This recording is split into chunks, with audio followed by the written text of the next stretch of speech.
Bismillahirrahmanirrahim. Melanjutkan sinau kitab Maqasidus Shaum karangan Sultanul Ulama Syekh Izzuddin Ibni Abdissalam. Al-Faslus Sadis fil i'tikaf wal jud wa qiraatil Qur'an fi Ramadan. Fasal yang ke-6 menerangkan tentang ibadah i'tikaf, kedermawanan dan membaca Al-Quran di bulan Ramadan. Qala Allah Ta'ala wa tahhira baiti lit-ta'ifina wal-'akifina war-ruk'is sujud. Allah berfirman dalam Al-Quran surat Al-Baqarah ayat 125 yang berbunyi, sucikanlah rumahku untuk orang-orang yang melaksanakan tawaf, orang-orang yang i'tikaf, orang-orang yang ruku' dan orang-orang yang melakukan sujud. Wa qala ta'ala wa la tubashiruhunna wa antum 'akifuna fil masajid. Allah juga berfirman dalam surat Al-Baqarah ayat 187 yang artinya, janganlah kalian pergauli istri-istri kalian sedangkan kalian dalam posisi sedang beriktikaf di dalam masjid. Iktikaf secara fiqhiyah dalam kitab Al-Yaqutun Nafis dikatakan al-i'tikaf lughatan al-lubthu. I'tikaf secara bahasa memiliki arti berdiam diri, sawaun kana fi masjidin aw ghairi, baik berdiam diri dalam masjid maupun di luar masjid. Jadi segala kegiatan berdiam diri itu dinamakan i'tikaf secara bahasa. Secara syar'i wa syar'an, al-lubthu fil masjid min syakhsin makhsusin biniyatin makhsusah. I'tikaf secara syariat diartikan sebagai berdiam diri di dalam masjid dengan syarat-syarat tertentu dan juga niat tertentu, niat khusus. Jadi kalau secara syariat i'tikaf itu dilakukan di masjid dengan niat tertentu, niat i'tikaf. Rukun-rukun i'tikaf secara fikih itu ada 4. Yang pertama adalah al-mu'takif, orangnya, subjek yang melakukan ibadah i'tikaf. Kemudian mu'takafun fih, tempat yang dijadikan sebagai tempat ibadah i'tikaf yaitu masjid. Kemudian al-lubthu, berdiam diri. Lubthu ini jangka waktunya itu tidak tertentu, bisa jadi hanya beberapa menit, setengah jam atau seperempat jam juga bisa, atau semalam juga bisa. Jadi intinya berdiam diri. Ketika kita masuki masjid kemudian duduk meskipun sebentar, hanya 10 menit, kemudian kita niat, itu sudah mendapatkan pahala ibadah i'tikaf. Dan juga niat, rukun terakhir itu niat. Kemudian dalam kitab ini Maqasidus Shaum, Syekh Izzuddin Ibni Abdissalam memberikan pemahaman i'tikaf, yaitu ziyaratullah fi baitin min buyutih wal inqita' ilaihi fihi. I'tikaf itu berkunjung ke rumah Allah dan fokus khusyuk di dalamnya, melepaskan segala urusan yang bersifat duniawi. Jadi berkunjung ke rumah Allah, ke masjid, dan fokus khusyuk beribadah di dalamnya tanpa memikirkan hal-hal yang ruwet, amburadul, ambiar yang bersifat duniawi. Wa haqqul mazur ayyukrama zairah. Kewajiban bagi tuan rumah itu adalah memberikan suguhan bagi orang yang berkunjung. Jadi masjid itu adalah rumah Allah untuk beribadah, maka Allah itu memiliki kewajiban untuk memberikan suguhan sebagai penghormatan kepada orang yang berziarah, orang yang berkunjung ke masjid. Itu saking mulianya orang yang melakukan i'tikaf di masjid, sehingga Allah sampai berkewajiban untuk menghormati orang tersebut sebagai tamunya. Wa kadzalika jaa fil hadits shahih anhu sallallahu alaihi wasallam annahu qala man ghada ilal masjid aw rah a'addallahu lahu nuzulan fil jannah kullama ghada aw raha. Begitu pula ada keterangan dalam sebuah hadis sahih yang mengatakan bahwa Rasulullah bersabda, barang siapa yang berkunjung dan pulang dari masjid, berkunjung ke masjid dan pulang, jadi pulang pergi, maka Allah akan mempersiapkan suguhan, jamuan di surga nanti untuk orang tersebut. Kullama ghada aw raha. Jadi Allah itu akan mempersiapkan suguhan, hidangan, jamuan di surga nanti khusus bagi orang yang berkunjung ke masjid, ke rumahnya. Wan nuzul ad-diyafah. Nuzul di sini maknanya adalah ad-diyafah. Wal mustahabbu ay ya'takifal ashral awakhir min Ramadan li talabi lailatul qadri. Dan sangat dianjurkan untuk melaksanakan ibadah i'tikaf pada 10 hari malam terakhir di bulan Ramadan, karena ada harapan untuk memperoleh Lailatul Qadar. Seperti kemarin dijelaskan bahwa Lailatul Qadar itu kemungkinan besarnya jatuh pada 10 malam terakhir bulan Ramadan. Li'annahu akhiru mastaqarra alaihi i'tikafu Rasulillah sallallahu alaihi wasallam. Karena begitulah yang pernah dipraktekkan oleh Rasulullah, bahwa Rasulullah melaksanakan i'tikaf pada 10 hari malam terakhir, 10 malam terakhir di bulan Ramadan.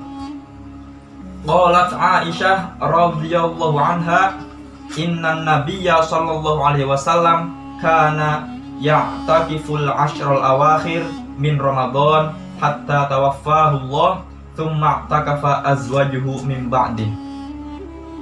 Dan Sayyidah Aisyah mengatakan bahwa Rasulullah itu melaksanakan ibadah i'tikaf ketika pada malam 10 hari terakhir di bulan Ramadan sampai beliau diwafatkan oleh Allah Subhanahu wa taala.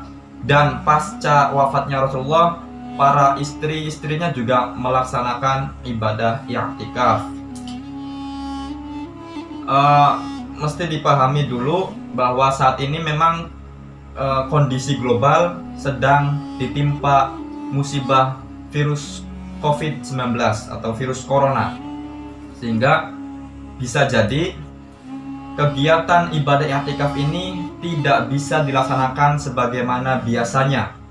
Dalam arti masyarakat atau kita juga perlu memperhatikan himbauan dari pemerintah untuk melaksanakan atau melakukan protokol-protokol yang telah ditentukan untuk mencegah, memutuskan penyebaran virus corona. Jadi meskipun demikian, karena tadi dikatakan bahwa rukun dari kegiatan i'tikaf, ibadah i'tikaf itu harus di masjid, maka terutama bagi orang-orang yang berada di wilayah zona merah itu mungkin tidak bisa melaksanakan ibadah i'tikaf. Tetapi meski demikian masih ada harapan untuk memperoleh substansi dari ibadah i'tikaf, yaitu bermuhasabah. Jadi i'tikaf itu tujuannya adalah untuk bermuhasabah, untuk introspeksi diri, kontemplasi, refleksi diri. Itu bisa dilaksanakan di dalam rumah, itu bisa. Meskipun secara fikih tidak bisa dikatakan sebagai kegiatan i'tikaf, karena rukun i'tikaf itu salah satunya harus berada di dalam masjid. Tapi secara substansi kita bisa melakukan itu di dalam rumah, yaitu bermuhasabah. Wa anha qalat kana Rasulullah sallallahu alaihi wasallam idza dakhala al-'ashra ahya al-lail wa yaqadu ahlah wa jadda wa shadda al-mi'zar. Siti Sayyidah Aisyah juga mengatakan bahwa dulu Rasulullah ketika sudah memasuki 10 hari akhir di bulan Ramadan, beliau lebih menghidupi malam-malamnya dan membangunkan keluarganya dan semakin semangat bersungguh-sungguh untuk melakukan ibadah. Wa fi riwayatin kana Rasulullah sallallahu alaihi wasallam yajtahidu fil ashr awakhir ma la yajtahidu fi ghairi. Dalam riwayat lain dikatakan bahwa Rasulullah itu memiliki kesemangatan lebih tinggi pada 10 malam terakhir atau 10 hari terakhir di bulan Ramadan dibandingkan dengan hari-hari yang lainnya. Wa qauluha syaddul mi'zar kinayatun antarkil istimta bin nisa. Tadi ada redaksi hadis syaddul mi'zar. Syaddul mi'zar itu merupakan sebuah redaksi kinayah yang memiliki arti meninggalkan bersenang-senang bersama istri-istrinya, tidak melaksanakan kegiatan ranjang. Syaddul mi'zar itu berarti bisa jadi menyingsingkan lengan saking semangat, sebagai simbol dari kesemangatan Rasulullah dalam beribadah. Wa qila ibaratun anil jiddi fil ibadah wa tashmir fiha. Itu kesunahan i'tikaf.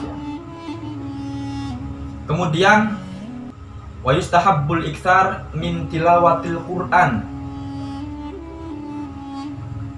Dalam bulan Ramadan ini, terutama di 10 hari akhir, itu sangat dianjurkan juga membaca Al-Quran. Perlu dipahami, ada istilah qiraah, ada tilawah, ada tadarus ya. Nah, yang terakhir ini yang biasanya menjadi rutinan di masyarakat ketika bulan puasa atau bulan Ramadan, itu tadarus, bertadarus. Saya menemukan keterangan dalam kitab Syarah Al-Yaqutun Nafis tentang membaca Al-Quran. Kaifiyatu qiraatil Quran, tentang tata cara membaca Al-Quran. Wal afdolu tilawatuhu nadron. Dalam kitab Al-Yaqutun Nafis dikatakan bahwa yang lebih utama membaca Al-Quran itu dengan melihat teks Al-Quran. Illa idza aroda ayyuqwiya hifdhah, kecuali ada tujuan untuk memperkuat hafalan. Ini bagi yang hafidhoh. Boleh saja membaca Al-Quran dengan cara hafalan, meskipun tadi dikatakan bahwa yang lebih afdal itu dengan cara melihat teks Al-Quran. Tapi ketika ada tujuan atau motif untuk memperkuat hafalan, terutama bagi yang hafidhoh, itu boleh-boleh saja, tetap mendapatkan keutamaannya.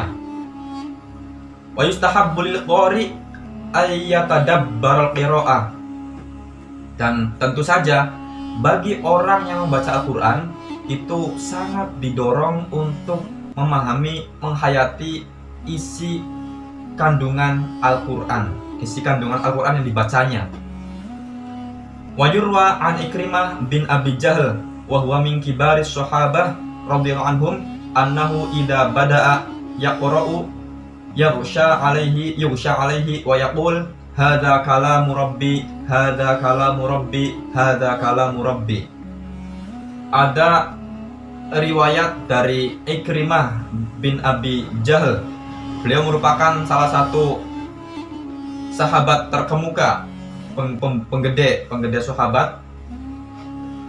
Ketika membaca Al-Quran itu merasa kagum dengan bacaannya, dengan isi kandungan makna Al-Quran, sehingga sampai berucap hadza kalamu rabbi, hadza kalamu rabbi, hadza kalamu rabbi. Ini adalah kalam Tuhanku, ini adalah kalam Tuhanku, ini adalah kalam Tuhanku.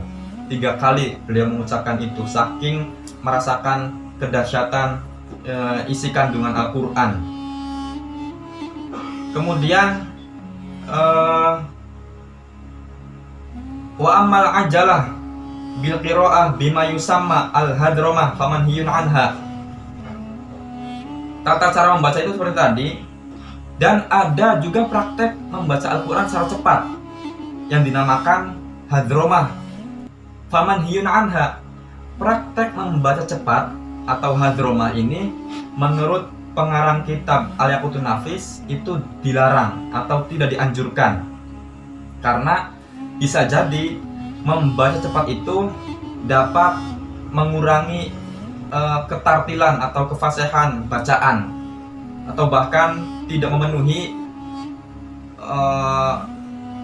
peraturan-peraturan tajwid bacaan Al-Quran, sehingga hak-hak hurufnya ditinggalkan.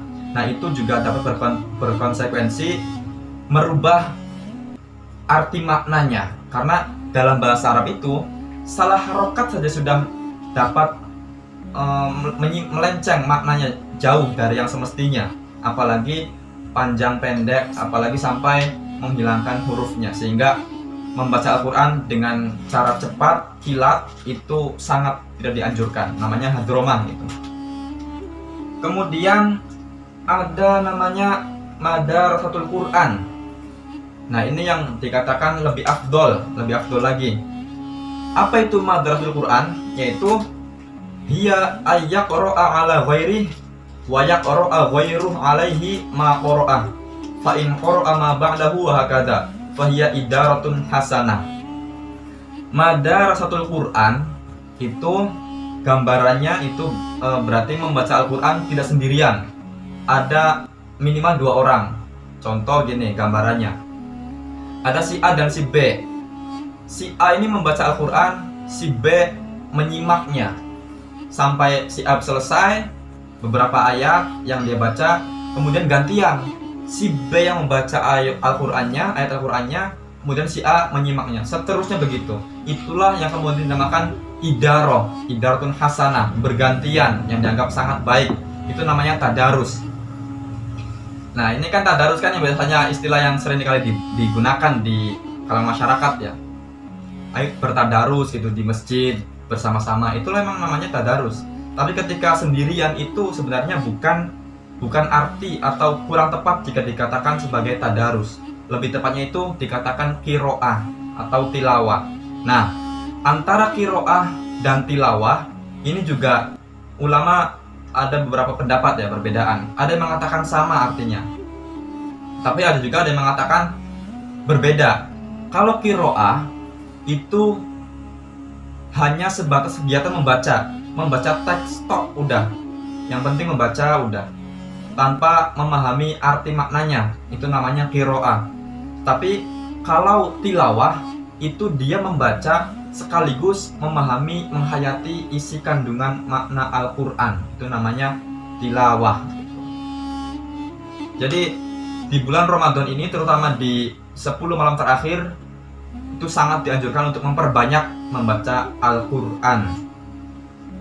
Lanjut, wa minal judi wal ifdol fi hadha syahri lil mu'takif wa ghairi. Dan sangat dianjurkan sekali untuk berderma, melebihkan harta bendanya di bulan Ramadan ini, yang diperuntukkan bagi orang-orang yang beriktikaf atau orang-orang lainnya lah yang membutuhkan bantuan.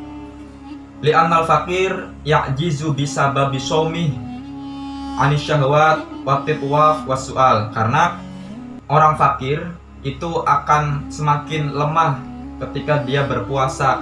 Lemah dalam arti lemah dari aspek syahwat, lemah dia nggak bisa berkeliling-keliling atau jualan itu kalau orang asongan itu kan, atau juga meminta-minta pengemis. Jadi memang bulan puasa ini merupakan bulan yang sangat penuh pelatihan diri, kontemplasi diri untuk bermuhasabah, meningkatkan kepekaan sosial, empati sosial, untuk berderma, untuk membantu sesama. Wa fi shahihain an Ibnu Abbas radhiyallahu anhuma qala kana Nabiyyu sallallahu alaihi wasallam ajwadan nas wa kana ajwada ma yakunu fi Ramadan hina yalqahu Jibril. Dalam kitab Shahihain, Sahih Bukhari Muslim, diriwayatkan sebuah hadis dari Ibnu Abbas radhiyallahu anhuma. Beliau berkata bahwa Rasulullah merupakan seorang yang paling dermawan, terutama ketika bulan Ramadan, yaitu pada saat bertemu dengan malaikat Jibril. Wa kana Jibril yalqahu alaihi salam kulla lailatin fi Ramadan hatta yang salikho ya'ridu alaihi nabiyyu sallallahu alaihi wasallam al-Qur'an. Jadi malaikat Jibril itu setiap malam pada bulan Ramadan itu turun menemui Nabi Muhammad. Tujuannya untuk menyimak bacaan Al-Quran dari Nabi Muhammad. Jadi kegiatan rutin ini setiap tahun, setiap malam pada bulan Ramadan, Nabi Muhammad dengan malaikat Jibril bertemu. Nabi Muhammad membacakan Al-Quran, malaikat Jibril menyimaknya.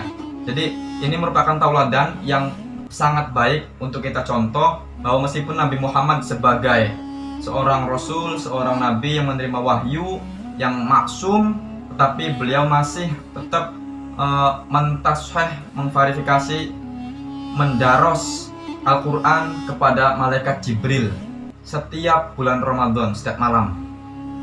Fa idza laqiyahu Jibril kana ajwada bil khair minar rihil mursalah. Ketika Nabi Muhammad bertemu dengan malaikat Jibril, maka beliau semakin meningkatkan sikap perilaku kedermawanannya, sehingga dikatakan lebih baik daripada angin yang bertiup. Maknanya apa? Wa ma'na qaulihi minar rih al-mursalah ay fi umumiha wa isra'iha. Artinya kedermawanan Nabi Muhammad itu sangat sempurna, baik dari segi keluasannya maupun dari segi kecepatannya. Jadi luas sekaligus cepat, efektif kedermawanan yang dilakukan oleh Nabi Muhammad. Wa sahha anna Jibril alaihi salam kana yu'aridu Rasulullah sallallahu alaihi wasallam al-Qur'an fi kulli Ramadan marratan wahidah. Falamma kana al-'am alladhi tuwfiya fihi aqibai aradahu marratain.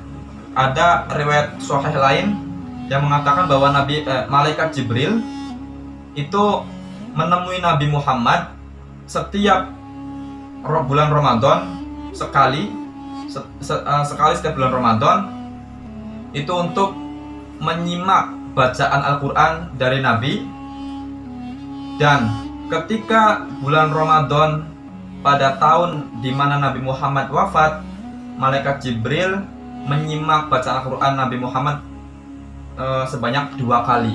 Jadi yang biasanya itu sekali, tetapi pada saat tahun terakhir bulan Ramadan Nabi Muhammad wafat, itu malaikat Jibril 2 kali menemui Nabi untuk menyimak bacaan Al-Quran Nabi Muhammad SAW.